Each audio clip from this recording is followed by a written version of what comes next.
Assalamualaikum, selamat hari Selasa. Anda sedang menyaksikan Mutakhir edisi tengah hari di Sabah Hits Online TV. Bersama saya Rashina Irham, kita teruskan ke tajuk utama hari ini. Penyeludupan rokok menurun sebanyak 6%. Sabah memasukkan borang peristirahan kesehatan. Jalan raya seperti di bulan menjadi tular.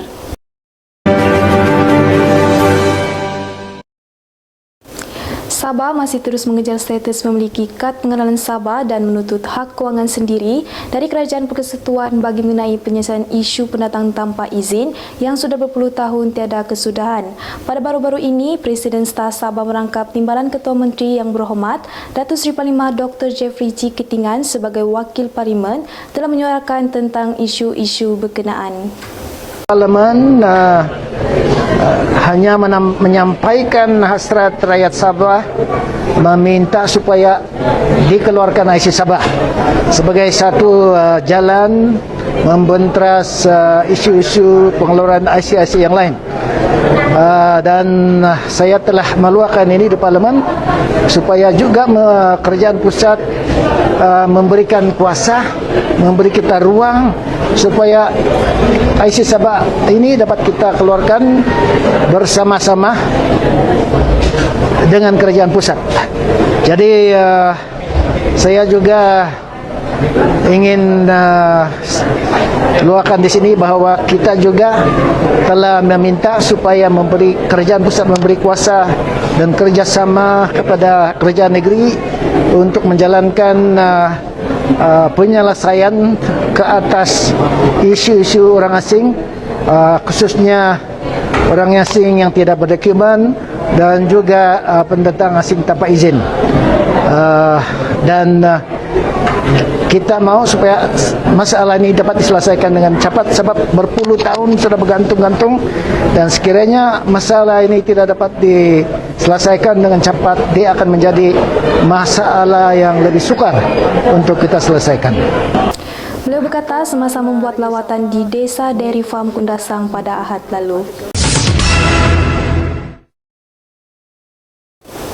Seramai 40 pelajar luar asrama SMK Tun Fort Stephen Kulu menerima sumbangan kewangan daripada Ketua Menteri Datuk Seri Parlimen Haji Nur. Ketua PPM Kulu Jani Bangkut semasa menyampaikan sumbangan bagi pihak Ketua Menteri berkata, ini adalah bagi meringankan beban perbelanjaan pelajar terutamanya mereka yang sedang menduduki pemeriksaan SPM. Pelajar-pelajar itu terpaksa menyewa di luar kerana bangunan asrama sekolah yang mereka duduki sedang menjalani pembaikan berikutan retakan pada strukturnya pada tahun lalu. Menurut pengurusi Persatuan Ibu Bapa dan Guru SMK Tun Fort Stephen, Colin Kokio, bangunan itu sepatutnya siap awal tahun ini, namun akibat pandemik COVID-19, ianya akan selesai sepenuhnya pertengahan tahun ini. Kita kembali selepas ini.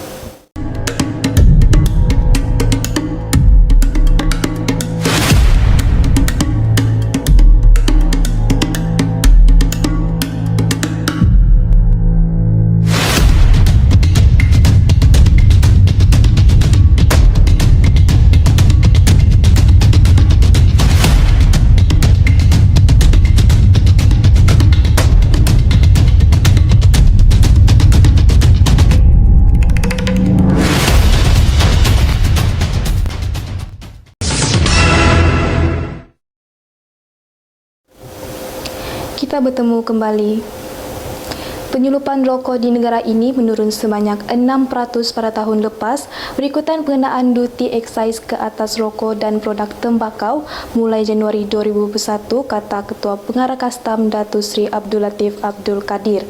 Menurut beliau, pengenaan duty excise telah memberi kesan kepada penyelundupan rokok tetapi masih belum dapat dilihat sama ada kesannya dapat dikekalkan. Abdul Latif berkata pemain industri boleh memberi pandangan dan cadangan kepada pihak kastam mengenai kesan keputusan kerajaan mengenakan duty excise ke atas rokok dan produk tembakau. Beliau diberikan taklimat oleh pengendali pelabuhan Labuan Megaport Management Sdn Bhd mengenai penambahbaikan kemudahan pelabuhan termasuklah penyiapan timbukan kontena konkrit dan projek pagar keselamatan pelabuhan. Pelabuhan Labuan perlu mengembangkan operasi dan perkhidmatannya bagi menampung sektor berkaitan minyak dan gas di pulau ini.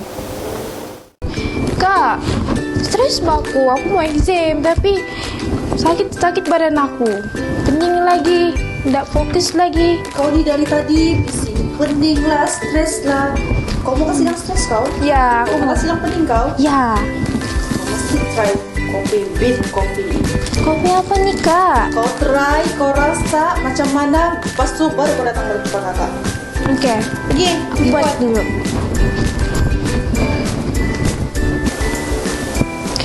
Tadi kakak aku cakap kopi ni boleh kasih hilang lesu-lesu badan, boleh kasih kuat sistem ketahanan badan. Bagus, aku try.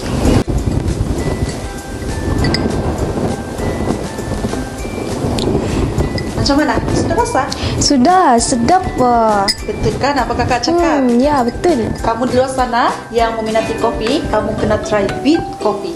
Ya, dia dapat membina sel darah merah, dapat melancarkan sistem pengedaran darah dan juga dapat menyucikan asid urik. Kak, stok ini masih banyak, Kak. Jangan risau deh, stok ni memang banyak. Kamu di luar sana yang mau mencuba, kamu boleh terus hubungi nombor yang tertera. Bah, jom kita stray dorang mama. Jom. Jom.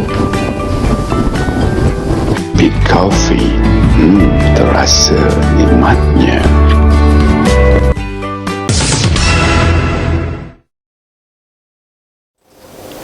Kerajaan Negeri Sabah bersetuju dengan saranan pihak Jabatan Kesihatan Negeri Sabah untuk memasukkan pengisian borang pengistirahan kesihatan EHDF bagi mana-mana individu yang tiba di pintu masuk Negeri Sabah mulai kemarin.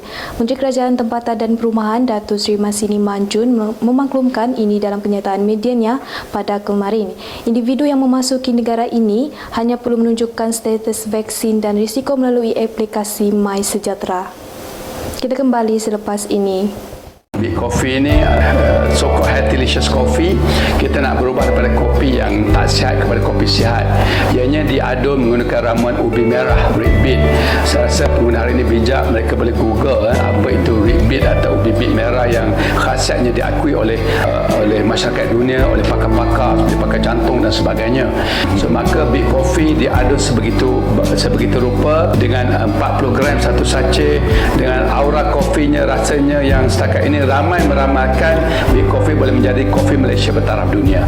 Big Coffee, terasa nikmatnya.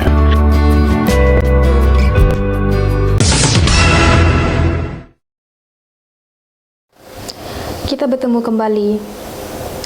Sebelum ini, keadaan jalan raya di Sabah dilaporkan teruk dan berbahaya, namun kini ia lebih dahsyat apabila dikatakan sama seperti permukaan di bulan.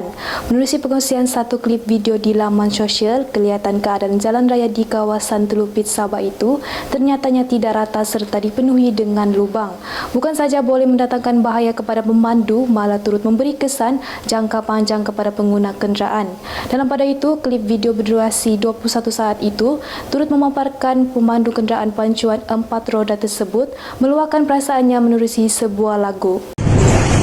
Dari KK pergi Sandakan, terukir senyuman. Walau bagaimanapun, rata-rata orang ramai dilihat menyeru pihak berkaitan untuk ambil perhatian dan tindakan susulan menerusi keadaan jalan raya khususnya di Sabah.